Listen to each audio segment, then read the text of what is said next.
from Yahweh. And you can't rebuke your flesh. Or you can't rebuke someone else's flesh. You can deal with it with your own. And so I want you to do me a favor. And I know you've been standing and you've been doing praise and worship, but I want everyone just to take a moment and stand up. And we're going to do a little demonstration. And I want you to take your right hand, and I want you to let your flesh know that you mean business. You have come here to hear from Yahweh. So I want you to take your finger and just point at yourself and tell yourself like you mean it. Flesh, I am going to hear from Yahweh today. Amen? And just in case that doesn't work and you find yourself on, you can just reach up and you can let it, I mean it. And I've got news for you. If you mean it, your flesh will listen. Amen? And you're going to be seated. This means then that if you see your neighbor fall asleep or mine, then you said you came here to listen. So you're your neighbor's keeper today. Now with that said, we're going to take a look at this week's Torah portion, Vayera. And it's no accident that this is all about Yahweh appearing to Abraham. And he's coming with a sent word for Abraham. How many of you read this week's Torah portion? It's a very powerful portion, and it's really interesting because there's two very distinct things going on in it. We find that some are receiving a blessing and others are receiving judgment and a curse. And I believe when we begin to look at this Torah portion, it shows you in it how you can make sure you're on the end that's receiving the blessing. Amen? Vayera is translated as "and he appeared," and it covers Genesis chapter 18, verse 1 through chapter 22, verse 24. And you'll find that if you've read it, it's covering the announcement and the birth and later the binding or the Akedah of the promised son, Isaac. And when we look at this, we can look back and we understand this is a beautiful foreshadowing and a picture of the Messiah and what he would do. But we can also see the level of faith that Abraham has in the one that's spoken to him, the one that's called him, and the one that he's following. And as I began to look at this, what's amazing to me is when you begin to break this down into the Hebrew language, there's a particular word that is continually reiterated throughout this Torah portion, even as the subject seems to shift, and it's going from the birth of Isaac to Sodom and Gomorrah, as it's going to later when he's going to offer Isaac. There's a particular word that continues to appear in this Torah portion, and I believe it's something that we need to pay attention to. In fact, it's where we get the title of this week's Torah portion from, Vayera, and it's the term ra'ah, to see, to appear. And as you read the portion throughout the Hebrew, again and again, this concept keeps being reiterated. Everything's revolving around this idea that someone has appeared and the results of this encounter. In fact, I don't believe it's an accident. This word, ra'ah, is used 14 times in this Torah portion. How many realize that whenever Yahweh repeats something, it's for emphasis? He's calling your attention to something. Well, it was interesting to me because when we look at this number 14, we know that it's 7 plus 7, and we understand 7 is a powerful number. It represents covenant cutting. It represents something that's being completed and perfected. But the interesting thing is that the 14th letter of the Hebrew alphabet is the letter Nun, and it's a symbol of life.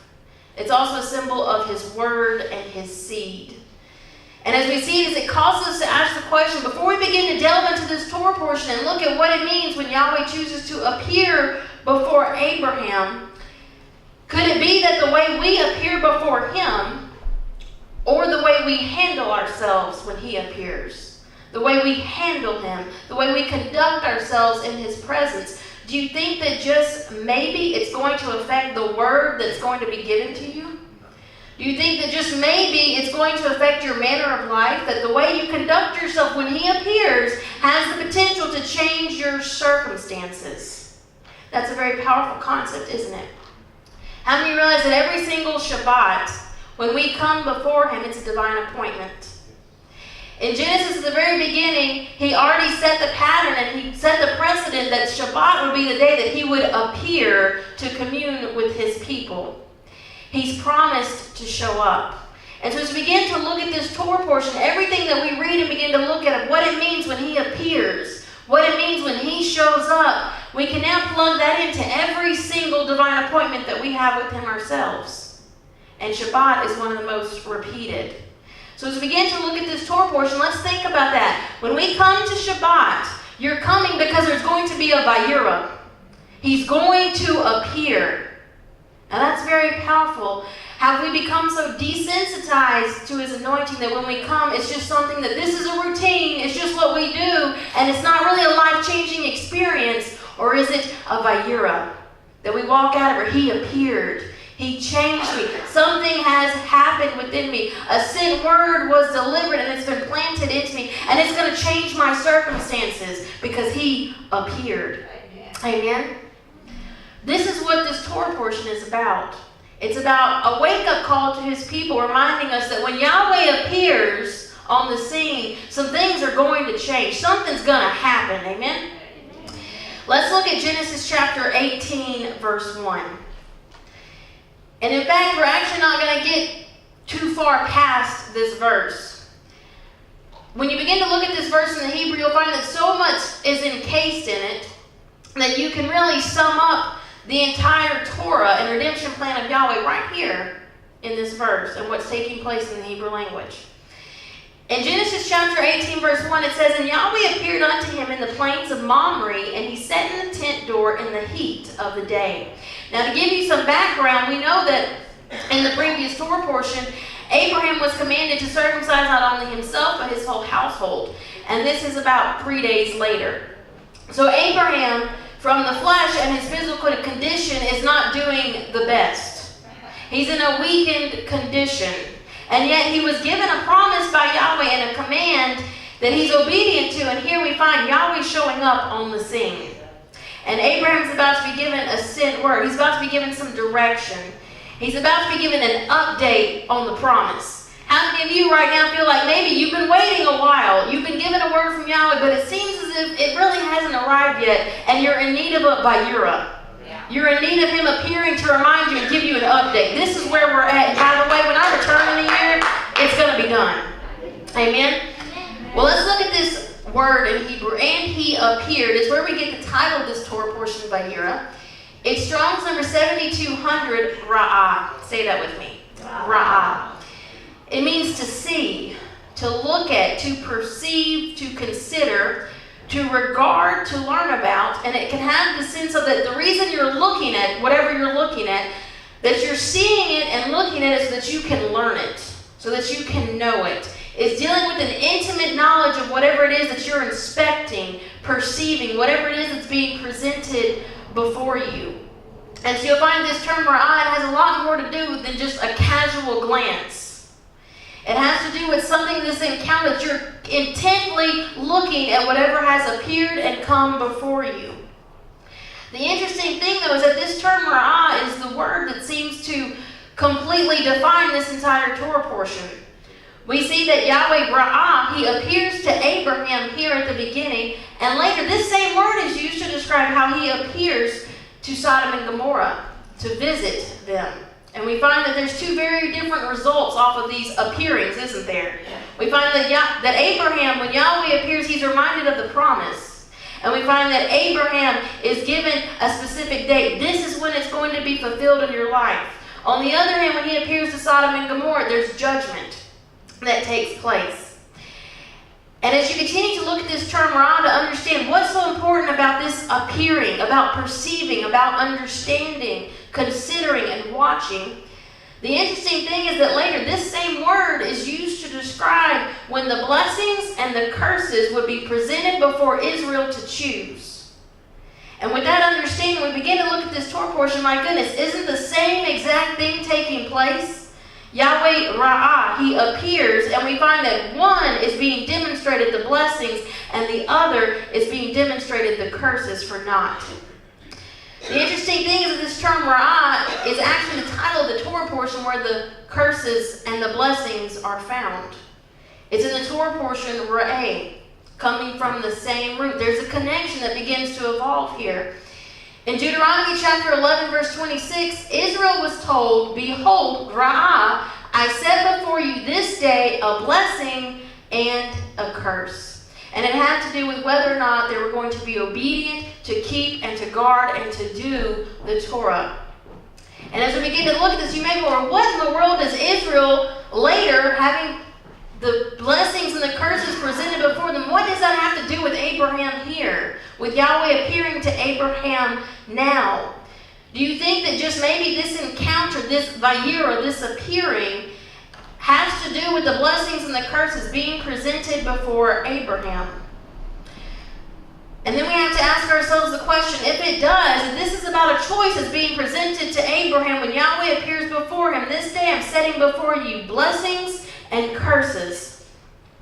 Then we have to ask the question, how does Abraham access the blessings, whereas Lot obviously does not? How does Abraham access the promises of Yahweh, where Lot finds himself on the receiving end of different judgments and some things that aren't really turning out so well in this Torah portion for him? It's interesting to note because both Abraham and Lot come out of Ur of the Chaldees together, don't they? They both leave Babylon. They both are given a word from Yahweh. They both honor it. They leave. They come out. Lot's with Abraham. He's right there. And yet we find that there's something that takes place that changes in between that and now, that Abraham's able to access the blessings when Yahweh appears before him and Lot does not. If this is the case, then wouldn't it be also fair to say this becomes a pattern that's being set? That when Yahweh appears before us, every time he's appearing, it's carrying with it this connotation that when he appears before you, he's about to give you a choice that's being set. Either the blessing or the curse. And it seems that however we handle him when he appears before us, that's then going to determine the outcome of this encounter. As we continue to look at this, we find that the blessings and the curses were given later at a very specific location. They were given upon Mount Ebal and Mount Gerizim. The interesting thing, though, is that these mountains encase the valley of Shechem. And this may seem, well, what does that got to do with this Torah portion? What does that have to do with Yahweh appearing before Abraham? Well, if you backtrack, you'll find that before Abraham found himself here in the plains of Mamre, he stopped off at a place called Shechem, the same location. Lot and Abraham were still together. But when they leave Shechem, we find the next time Yahweh appears, there's going to be a separation. Lot separates from Abraham. And we fast forward, now we find Abraham here at the plains of Mamre, and Yahweh's appearing before him with the sent word. Well, let's look at this term Shechem, because it seems as if there's something that takes place here at Shechem that then begins this dividing of the course. The word Shechem in Hebrew is translated as meaning a back or shoulder. And when you look at this, you'll find that these two mountains, Mount Ebal and Mount Gerizim, and Shechem was the valley. Looking at it, it literally became a picture that these two mountains of the blessings and the curses were the shoulders. And that Israel stood in the valley, the picture that was being relayed to them was that as he was giving them the choice of the blessings and the curses, this whole concept was that the responsibility, the accountability, the weight of the Torah was being placed on their shoulders. They were going to be held accountable and to understand both the blessing and the curse of it, the responsibility if they were obedient and if they were not, and the weight of this was being presented before them to be placed on the weight on their shoulders. And we find that their obedience would be proven by their willingness to bear this responsibility, to carry this burden, and to understand the word that they had been given. Do you think that maybe this encounter that with Abraham that is dealing with the same thing, that maybe Yahweh's appearing before him because he's about to see if Abraham is willing to shoulder the load, to understand the weight and the responsibility that's being placed upon him? Is he willing to measure up to the task? And we find that what truly begins to separate Abraham from Lot is the answer to this question. Who was willing to step up and to begin to carry the load, to shoulder the weight, to understand the responsibilities of the Torah that he had been given? Now, it's no accident that this term, Ra'ah, the name of this Torah portion, has a numerical value of 206. Why is that important? Well, 206 happens to be the same value as the Hebrew term Debar, and it means word. The word of Yahweh, or the Torah. And so when we begin to look at this very opening phrase, Vayera, and he appeared, when you begin to break it down in the Hebrew, immediately the connections become evident that what's happening here is that it's the word, the Debar, the Torah, that's appearing and being made visible to Abraham. And we find that the purpose this word is coming to Abraham is that so he can perceive it, he can study it, he can look at it, he can inspect this debar that's standing before him, and he's being given a challenge. Is he going to accept the responsibility to understand it, to perceive it, to know it inside and out? Is he going to choose to walk in intimacy with that debar that's standing before him? And if so, then we find that the weight, the responsibility, the accountability is now going to rest on his shoulders. Do you realize that the same can be said of you and I today? Anytime we look into the Word, anytime we look into his Torah, into his debar, and we're listening to his voice, and we believe that he's giving us a sent word, that what's taking place is, once again, it's as if you're standing before these two mountains, and he's letting you know, I have presented before you a blessing and a curse. If you walk in it, then you can access this. And we find that we're being given the opportunity and the privilege to shoulder the responsibility of the Torah. And we find that the way that we respond to this as he begins to speak into our lives, that's what begins to separate the Lots from the Abrahams. How many of you realize that there's a lot of folks in the house? We've all come out of Babylon. We're all on this journey together. We're walking this out.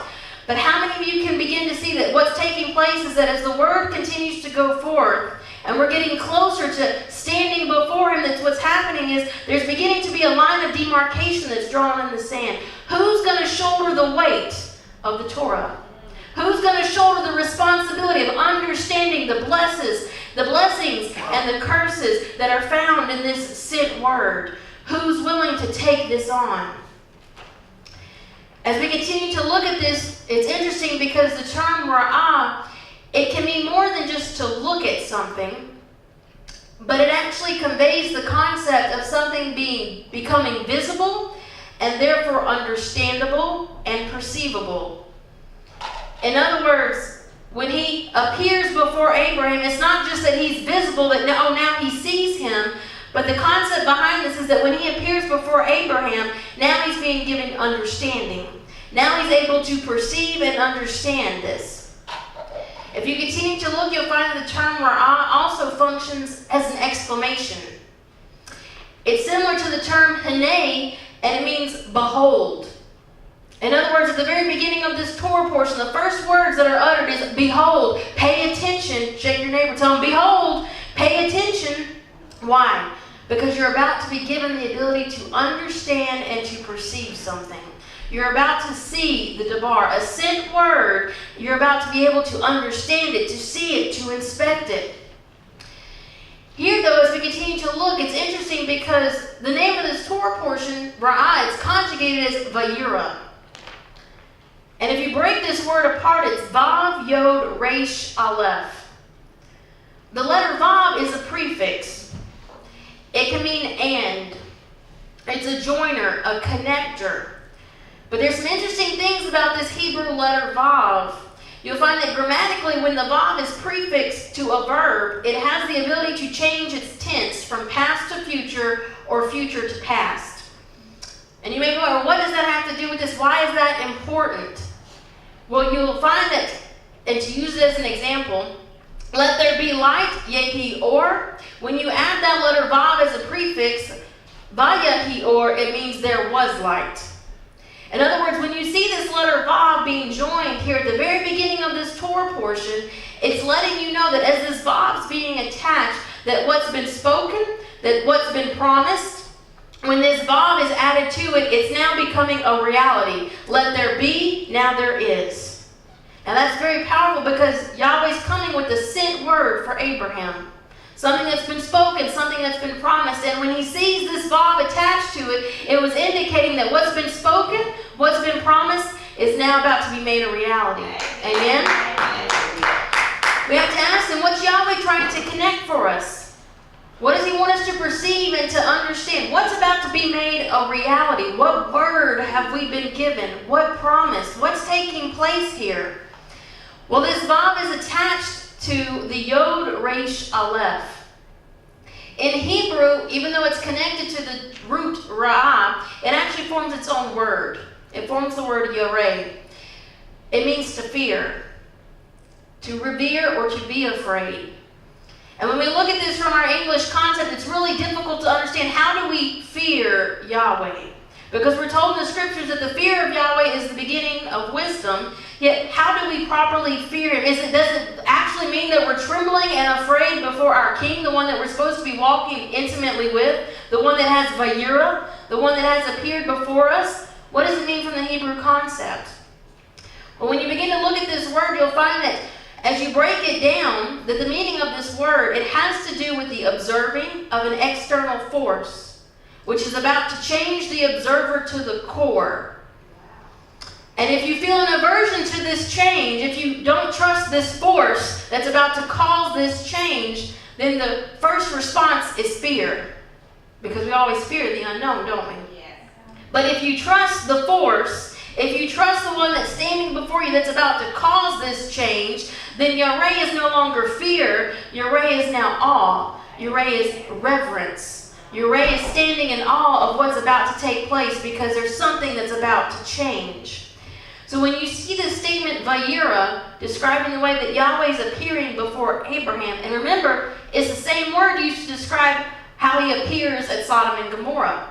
Both places, there's a tremendous change that takes place. We find that this encounter is all about Abraham encountering a force that's going to cause him to be changed from his very core. In other words, from the very root of who he is, his very identity is about to be changed after this appearance, after this Vayera. If we continue to look, it's interesting because this word Yareh, which can mean fear, reverence, and awe, it's connected to the term Yara, and it means to throw, to shoot, to cast. It's actually the root of the word Torah, and it can mean to direct, to teach, to instruct, and to show.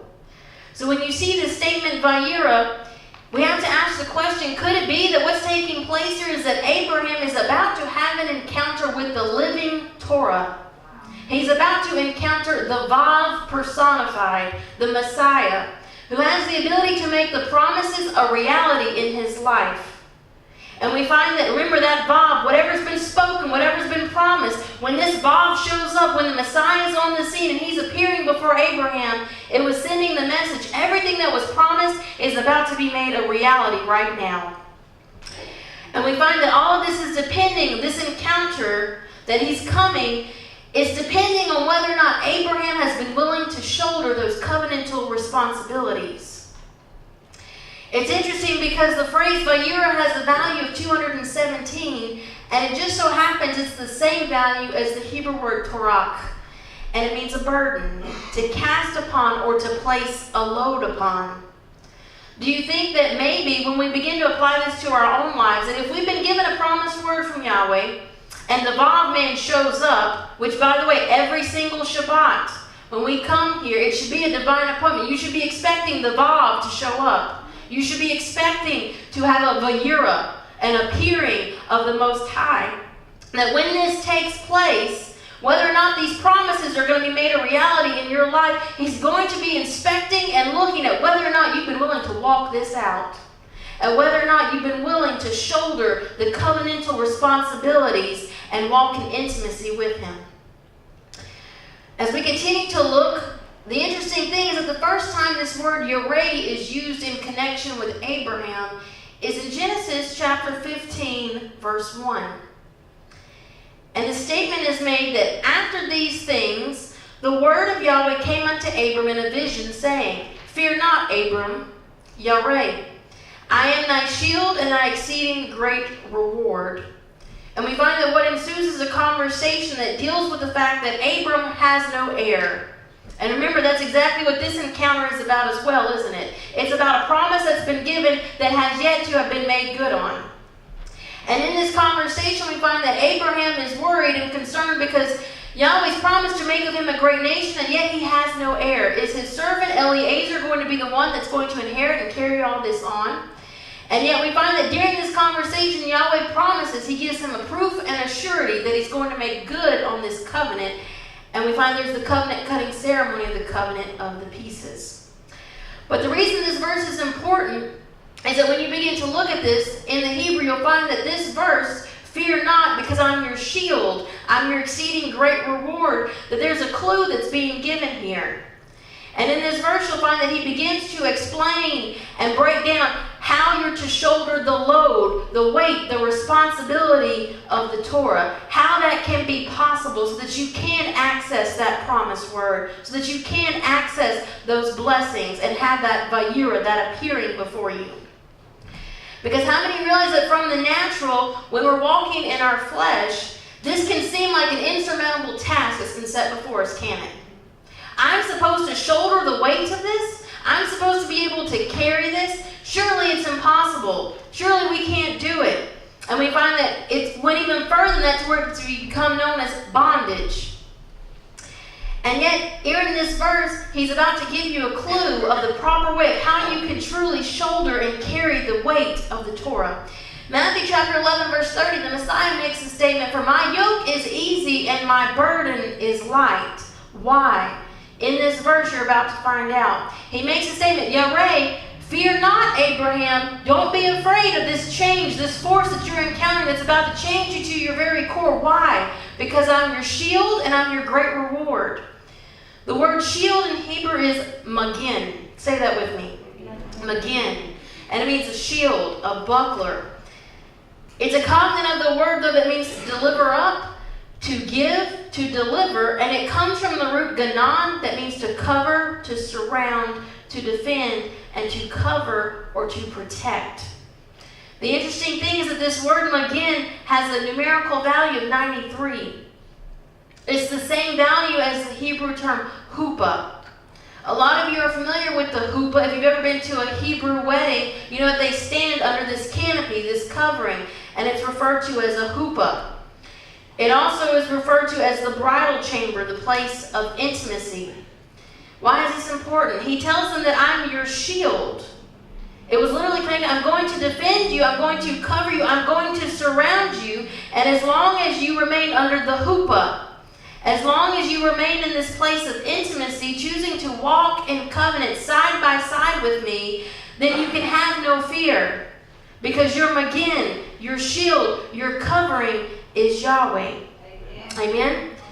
And so now you can begin to understand when Abraham's being given this task and he's standing before him, will you shoulder the weight of this word, this debar? Will you shoulder the accountability, the responsibility of the blessings and the curses? He was letting him know that in your flesh, you're not going to be able to do this. But because I'm your magin, because I'm your shield, if you'll walk with me, if you'll be intimate with me, if you'll stand under the huppah, under that protective covering, then in that state, you can avail yourself of this and you'll be able to walk this out. He then goes on to tell him that I'm your great, exceeding great reward. The word is sakar, and it means hire or wages, reward. But the interesting thing is that it's conjugated here as your reward, and it has the kaf suffix on the end. It's spelled shin kaf resh kaf. When you break this word down, the shin kaf forms the word sok. It's the root of the word sukkah. How many realize we just celebrated the feast of Sukkah, the feast of Sukkot? The suk, or the sukkah, represents the tabernacle, the dwelling. Once again, it's the same picture that's presented with the huppah. It's a covering. It's a place of intimacy. It was a place of protection. On the second part of this word, though, is the resh kaf. The resh kaf forms a word that means weakness, indecisive, one who's easily swayed. And so when he's telling Abraham, I'm going to be your shield and I'm going to be your exceeding great reward, in the Hebrew, the concept that was being relayed, the promise that Abraham's being given, is that even in the moments when you're weak, even when you're indecisive, even when your flesh itself is saying that you can't go on and you can't accomplish this, you can avail yourself of the sukkah. You can avail yourself of the protected dwelling place of our King, and he can become your shield and your covering. And because of this, the promises, you're going to be able to shoulder them. You're going to be able to carry the weight and the responsibility, and my burden will be light. My burden, my yoke will be easy. Why? Because even when you're weak, that's when I'm made strong. Yes. Amen? Give Yahweh a praise offering. And so we find here that Abraham, this Vayera, this appearing, is being presented before him, and we find that he's being tasked with carrying this weight, this responsibility of the Torah itself. He's reminding Abraham that as long as you're walking after me, as long as you're walking after the Spirit, then you can avail yourself of this huppah, this magin, this shield, this place of protection, and you're going to be able to do all that I've set before you. We find with this encounter, this appearing, this Vayera, that Abraham's being given the opportunity to inspect and to consider if the Vav, if the Messiah is capable of being his shield and his covering. Do you realize that every time we come before him on Shabbat and the Vav appears, you're being given the same opportunity? You're being given the same chance to inspect him, to look at him, to look at that intently to see, is he capable of being your shield? Is he capable of being your covering? And we find that in return, Abraham's response as well as being inspected.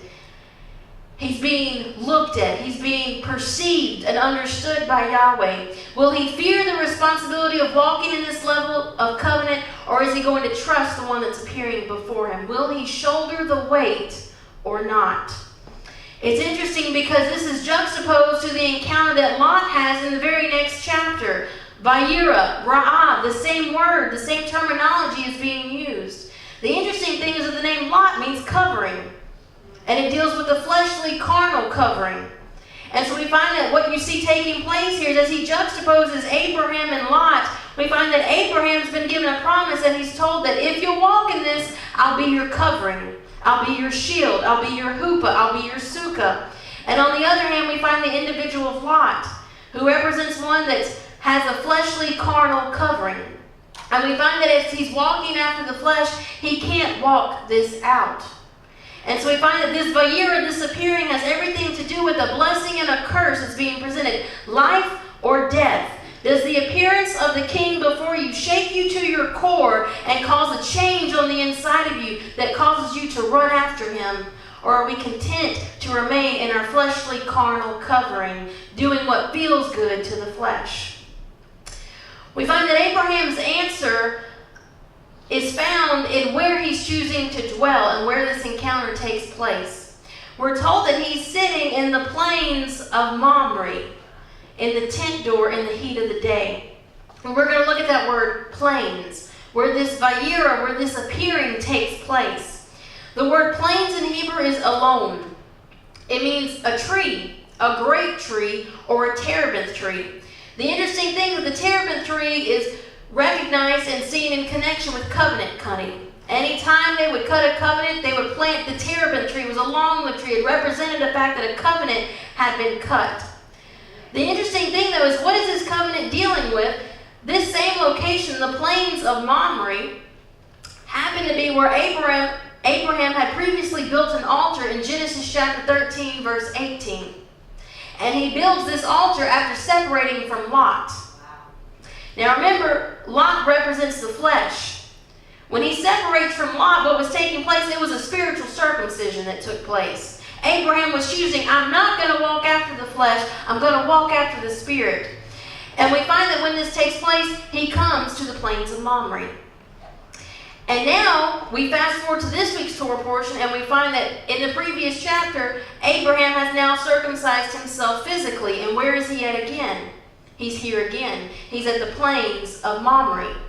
This location now becomes connected and intertwined with this concept of an individual that's choosing to circumcise their heart and their flesh. If you break the word Elon apart, the word for plains, it's spelled with the Aleph, Lamed, Vav, Nun. The letter Aleph means I will. The Lamed, Vav, Nun root forms the word Lun, and it's translated as meaning to lodge, to stop over, to pass the night, to abide. It can mean to rest or to dwell. So when you see this statement, Elon, it could literally be broken down. It can make the statement, I will rest and I will abide. I will dwell here. Well, where is he dwelling? This location is associated and connected with an individual who's chosen to circumcise their flesh, to not walk after the carnal man. And so when he makes this statement that he's dwelling here in the plains of Mamre, It literally could be broken down to infer that instead of being led and ruled by his carnal thoughts, by his flesh, Abraham was choosing to dwell and to abide in this state. He was allowing the word of Yahweh to be what would lead and guide him. He was choosing to walk after the Spirit rather than the flesh, and he was choosing to dwell in the sukkah. He was choosing to dwell in the house. Amen. And we find that when Yahweh shows up, he finds Abraham in this condition. He finds Abraham at the very location that's a reminder to Yahweh that I've done what was expected of me. I'm choosing to follow you. I'm choosing to walk after the Spirit rather than flesh. And we find that it's in this state, it's in this capacity that Abraham is now able to shoulder the load and the responsibility of the Torah. Why? Because of this encounter, things change on the inside. He has a nature change. And because of this nature change that takes place through the very core of Abraham's being, he's able now to take on the weight and the responsibility and shoulder it because he's not walking in the flesh anyway. Amen? How many realize that that's when we begin to get into a lot of trouble? We choose it. Yep, I want it. Give it here. I want the blessings. I want the promises. And we attempt to take this on and put this on, but yet we're not really willing to stop walking after the flesh. And so then things begin to get a little ugly, don't they? Because we're incapable of keeping this and doing this if we're choosing to walk after the flesh. It's about a change that's taking place. It's about a heart matter. It's about the very core of your being changed because you had an experience. You had a Vayera. He appeared before you. Amen? The interesting thing is this term loon, lamed vav noon, not only can it mean to pass over, to dwell, to rest here in this state, it can also mean to murmur, to complain, to howl, to show oneself obstinate or stubborn. Do you think that just maybe this could be what was going to determine the outcome? When Yahweh appeared before Abraham and later when he appears before Lot, do you think that maybe what's going to determine the outcome is whether or not they were willing or being stubborn? Do you realize that if we're choosing to circumcise our hearts and allow his word to change us, that's when you're going to begin to see the promises made realized in our life? And yet to be stubborn, to choose to murmur and complain, to walk in stubbornness and obstinacy, to be hard-hearted and stiff-necked, it shows that we're exhibiting the characteristics of an individual that's being dictated to by their flesh. And it shows that we're not taking up the weight and the responsibility of the Torah, of the Word, because instead other things are preoccupying us. And so we find as we begin to look at this encounter that's taking place here, when Yahweh Vayera, the concept that's being relayed here is that he was looking for an individual that was willing to step up to the plate. He was looking for an individual that could accomplish the tasks that were being set before him, and it would be an individual that had chosen to circumcise their heart. It would be an individual that was willing to take up the responsibility and the weight of the task that he was being given. Do you realize this same question is being asked of us again today? The statement is made that Yahweh looked for someone that he could send. It's interesting because the prophet makes the statement, Hanani, here I am, send me. And we find this is what's taking place here with Abraham. Abraham is stepping up to the plate. When Yahweh appears, he finds Abraham ready. How many of you realize a lot of times we come before our King, we come to Shabbat, and we really haven't made our heart ready. And so when he appears and he's looking to see who's ready, who can shoulder the weight, who can take on the task, who's ready. So now we begin to see why this encounter with Abraham is so important. He's reminding, it actually becomes this line that's being drawn in the sand. In the house, who's going to step up? Let's look at this word elon a little further.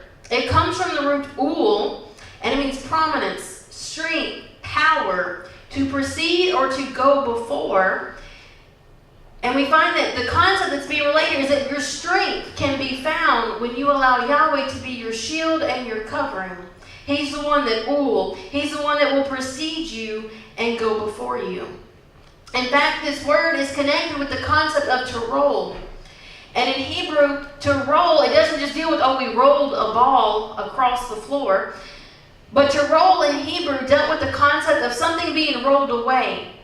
such as your reproach. It's interesting because the same terminology is used later when the descendants of Abraham, Israel, after wandering around in the wilderness for 40 years, are asked to circumcise themselves in preparation for going into the promised land. And when they circumcise themselves, the statement is made that their reproach is now rolled away from them. The reproach, the stink, the filth of Egypt is now removed. Amen? But it can also infer to roll away, can infer to put one's ways and works being rolled on to someone else. In other words, you're committing and you're entrusting your ways and your works, your very being, to Yahweh. And so we find that this is what's beginning to take place here. Abraham, at this Vayera, at this appearing, what's being perceived by him, what's being made known, what he's being given the opportunity to understand, is that if he'll walk in this, his reproach can be rolled away. If he'll choose to commit and entrust his ways and his works to Yahweh. If he's willing to walk in this level of intimacy and acknowledge that the Dabar is his Magen, the word is his shield, it's his strength, it's his protection. And because of that, he can fulfill this task and this responsibility. It's interesting to know that this term Ul, it's spelled Aleph, Vav, Lamed. How many realize that the Aleph and the Ayin are interchangeable? They're both silent letters in the Hebrew. Another word that sounds exactly the same, but it's spelled with the Ayin, is the term Ul. It's Strong's number 5763 through 5767. There's several words that have this same root. This word means, though, to deal with injustice, unrighteousness, to act wrongfully or unjustly, to deviate from the moral standard. But the interesting thing is that it can also refer to an infant, a nursing child, one who's not mature, one who's not capable yet of shouldering responsibility and accountability. It was interesting to me that when you begin to look at these words in the Hebrew language, notice that the connection is that when you're walking as a child, there's a greater tendency for you to deviate from that standard. There's a greater tendency for you to act unrighteously, injusticely. There's a greater tendency for you to not really toe the line and walk this out. And yet we find that a lot of times it's easy to stay a baby, though, isn't it? Yeah. It's easy because there's no responsibility, there's no accountability. And yet what we see here is that as he is appearing before Abraham at the plains of Mamre, what's happening is that he's reminding him, I'm looking for someone that's responsible and able to step up and do what I've called you to do. There's a lot of people that are babies in the house, though, and it's easy for us to deviate from the standard that's being set. And it's okay if you just got saved and you're a baby in this. There's a time and a season for everything. There's going to be some growth for you. That's not the issue. What's the issue? When we've been in the wilderness 40 years and we're still babies. 40 years later and we're still the same. Nothing's changed. And we find we're still going around this same mountain again and again. Why? Because he's trying to teach us to understand, I'm about to give you the weight and the responsibility. Can you measure up? Amen? This is about making a decision of whether or not we're going to choose to dwell and abide in a state where we're walking after the Spirit instead of walking after the flesh. It's about making a decision of whether or not we're going to allow His Word to lead, guide, and direct us. It's about choosing whether or not His Torah is going to be a force that changes us from the inside out, causing us to never be the same again, but to be completely changed because of an encounter that we've had with our King. Or we can choose to remain babies, one unable to shoulder the responsibilities of walking in covenant, one who continues to deviate from the standard that's being set, and one that allows our flesh to dictate to us, and it causes us to walk in unrighteousness. And as we said earlier, we blink, and we've been in the wilderness walking around the same mountain for 40 years because we were stiff-necked, hard-hearted people. And the whole time he was just waiting for an individual that was ready to step up and say, yes, I'm going to shoulder the weight. I'm going to shoulder the responsibility. I'm willing to walk in that state. I'm willing to circumcise my heart and remain under the sukkah, walking in intimacy with you because I understand that there's a task that's being set before us. Yeah. It says that he's dwelling in the plains of Mamre. The word Mamre in Hebrew is translated as meaning strength. The interesting thing, though, is that when you begin to break down this word, it comes from the root ra'ah, the name of this Torah portion. Go figure. Abraham sitting in the plains of Mamre. He's sitting at the very location where he understands, I'm going to see something here. I'm going to have an encounter. Someone's going to appear here. And it seems that he's ready and waiting, isn't he? Yes. How many of you want to make sure you're ready and waiting so that you can see when he appears? According to the Dictionary of Old Testament Proper Names by Jones, this name is translated as from seeing, or from what is seen. If you attach to it that meaning of strength, this location, Mamre, could literally be translated as meaning that Abraham's strength came from what was seen here. In other words, what gave him the ability to continue to be that changed individual, to walk with a circumcised heart, to be an individual that was capable of shouldering the responsibility and the weight of the Torah. He drew his strength from what he was shown here. It's interesting to know that when you look at this word Mamre, it's spelled Mem, Resh, Aleph. That root, Mem, Resh, Aleph, if you rearrange the letters, it spells the word Emer. It means word, utterance, speech, promise, a command. It can also form the word Imar, which means the lamb. And it's interesting to note that Mamre is spelled with the same letters that form the term Memra. And whenever you look, and the sages refer to the manifest presence of Yahweh, they refer to it using this term. They refer to any time Yahweh is seen on the scene, that obviously no man can see his face and live, so it has to be the Memra. It's the manifest presence of the king. And this is the same word that's used to label and describe this location, the plains of Mamre. In other words, Abraham was able to draw strength when he was at his weakest because he saw the Word. He saw the Imar. He saw the manifest presence of Yahweh, the Memra, in the role of the Lamb who would redeem. And so he understood that if I'll avail myself of the sukkah, if I'll walk with him, then I can be made strong, and this becomes my source of strength. I don't have to walk after the flesh. I don't have to be weak. I don't have to be incapable. I don't have to be a baby 40 years down the road, because I can draw my strength from the Memra, from the Lamb, from the Word that has appeared before me, and we can accomplish the task and see the promises in our life. Amen? Now, it's no accident this term Ra'ah, that so defines this Torah portion, is later used to describe how we're commanded to appear before Yahweh at the divine appointments.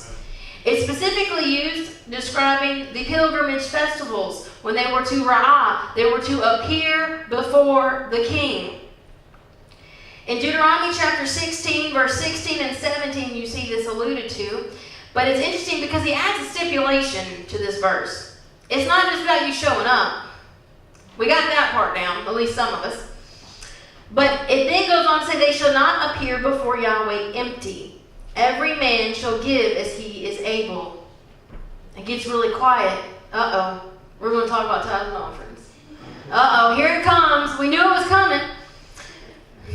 But let's look at this, because you're going to find that in the Hebrew, there's something really powerful that's being relayed here. And it's about how he expects his people to walk. It's about how he expects you to appear before him. Because right now, the body as a whole, we find ourselves, we're not really walking in the strength and the power and the blessings and the promises that we could be, are we? In fact, we have a saying back home, we ain't got enough strength half the time to blow the peach fuzz off. And yet, here we see that he's telling Abraham, you can walk in this, you can receive the blessings, you can shoulder this, you can be a powerhouse, a source to be reckoned with. Why? Because your strength is going to come from this word. And here we see the same term being used. This is how I expect you to appear before me. Don't appear before me empty. Let's look at this. It's interesting because this verse has actually restated this command to appear before him and not to appear before him empty 3 times throughout the Torah. Exodus 23:15, Exodus 34:20, and Deuteronomy 16:16. And we know if Yahweh repeats himself, It's because he wants you to get this. Let's look at this. You shall not appear before Yahweh empty. The word empty is rekam. It's translated vainly, emptily, in an empty condition. But get this, it can also mean without effect. To appear before him with no purpose, without cause, or rashly. In other words, when we begin to break down this word, it wasn't just about coming and not presenting an offering to your king, which is part of it, but it was also about don't appear before me without effect, without cause, without a purpose. Why? Because you've been given a word, and that word should be having an effect on you in your life, and it should be causing some changes. Wow. So when you appear before me the next time, it shouldn't be the same individual that I saw last time. Why? Because there was an experience that changed you to your core. Amen? Amen. If we continue to look at this word, it has a numerical value of 350. It's the same value as the Hebrew word kashal, Strong's number 3782, and it means to stumble, to stagger, to totter, to reel. It implies want of strength. In other words, don't appear before me in this state, staggering, stumbling, wanting of strength, tossed about by every wind and doctrine. But then he goes on to say, every man shall give as he is able. The word give here is Strong's number 4979, matana, and it's translated as meaning gift. But the interesting thing is that it has a three-letter root, the tav, nun, hey, on the end of it.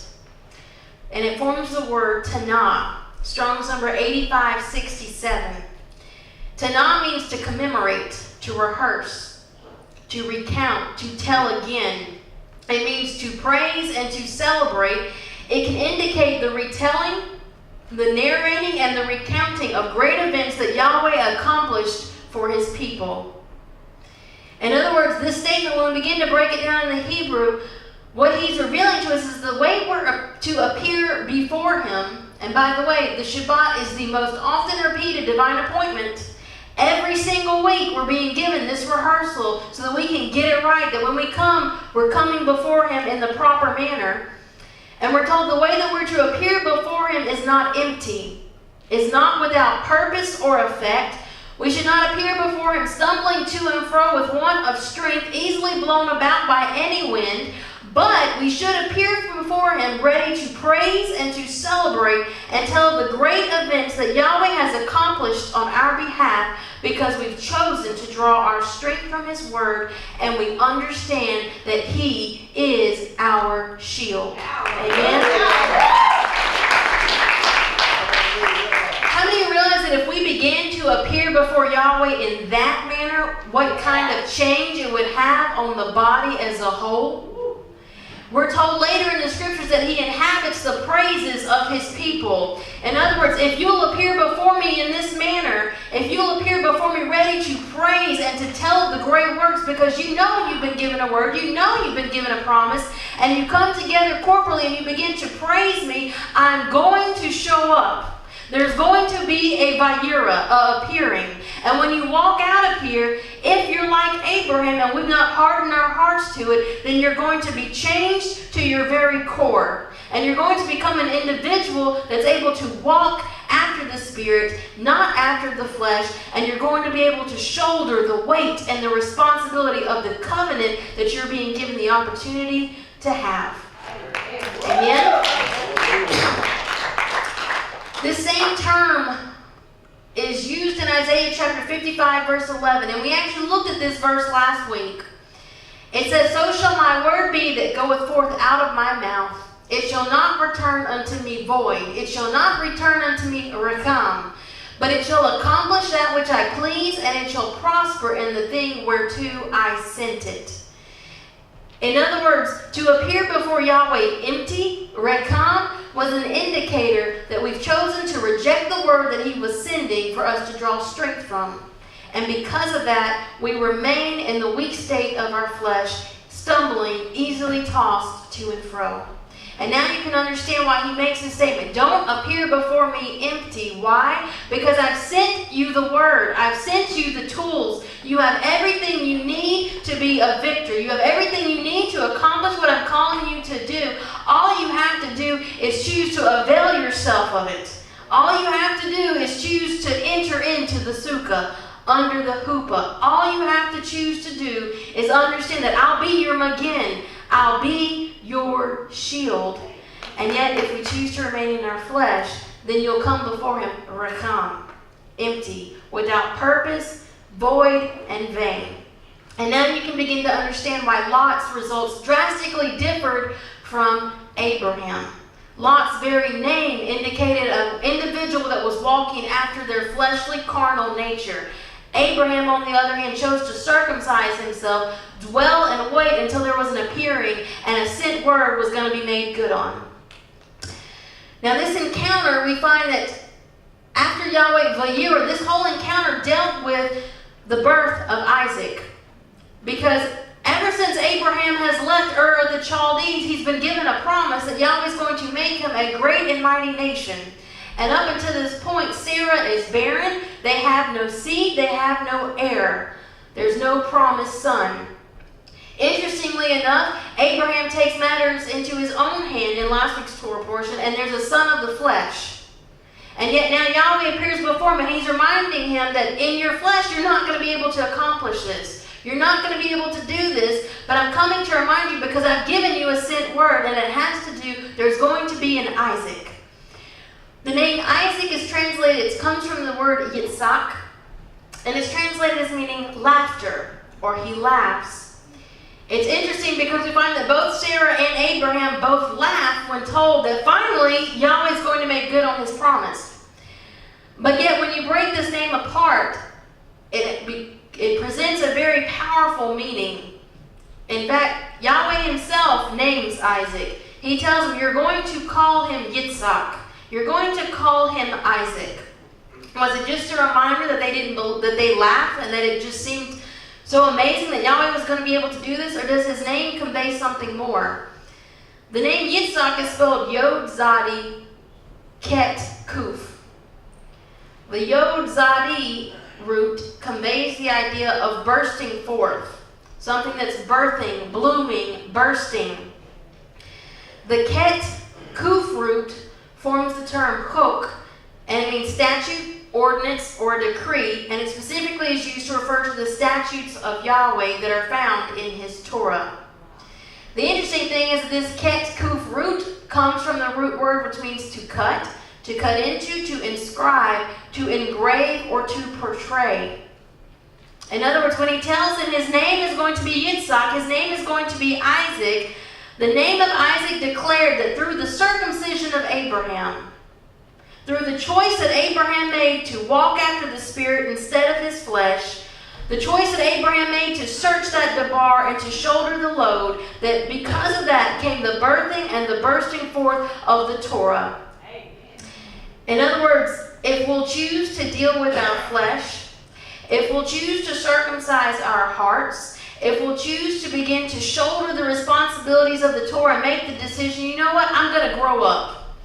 I'm not going to stay a baby. I'm not going to stay on the milk. I'm not going to continue to go around this mountain 40 years with the same issues and the same problems that my parents had, my grandparents had, and my great-grandparents had, because instead I'm going to choose to draw my strength from the Word, and you'll find that when we make that decision, you're going to have an Isaac, a Yitzhak. The Torah, the promises, the blessings are going to burst forth and be birthed in your life. Amen? And we find that everything that is said, let there be throughout the scriptures, all the promises, all the blessings, all the potential that Yahweh has waiting on his people, that when the Vav shows up, when the Messiah is there, it's going to become, and there was. It's no longer just a promise. It's no longer something that's not tangible, but it now becomes a reality. And yet we find the choice is ours. Are we content to remain in our flesh? Are we content to wander around the mountain for another 40 years? Are we choosing, just like Joshua did? I'm not out of time yet. Don't cut me off. Or are we choosing, just like Joshua did, to draw a line in the sand and say, as for me and my house, we're going to serve Yahweh. Amen. Amen? As we get ready to close, we're going to look at this verse, Romans chapter 8, verse 19. And this will begin to show you just how powerful and how needed this is. We're told in 8:19 that the earnest expectation of the creature waited for the manifestation of the sons of God. Now that word sons there in Greek is weos. It doesn't mean that he's waiting on the babies. Weos means a son that's capable of taking care of daddy's business. One that's capable of shouldering the load. In other words, all of creation is groaning and waiting for the sons and daughters of Yahweh to step up to the plate and choose to grow up and begin to shoulder the responsibility of the promises and the word that they've been given. And when that takes place, there's going to be a phenomenal change. You're going to see revival like there's never been before because the promises are going to begin to burst forth. Amen? Shabbat shalom.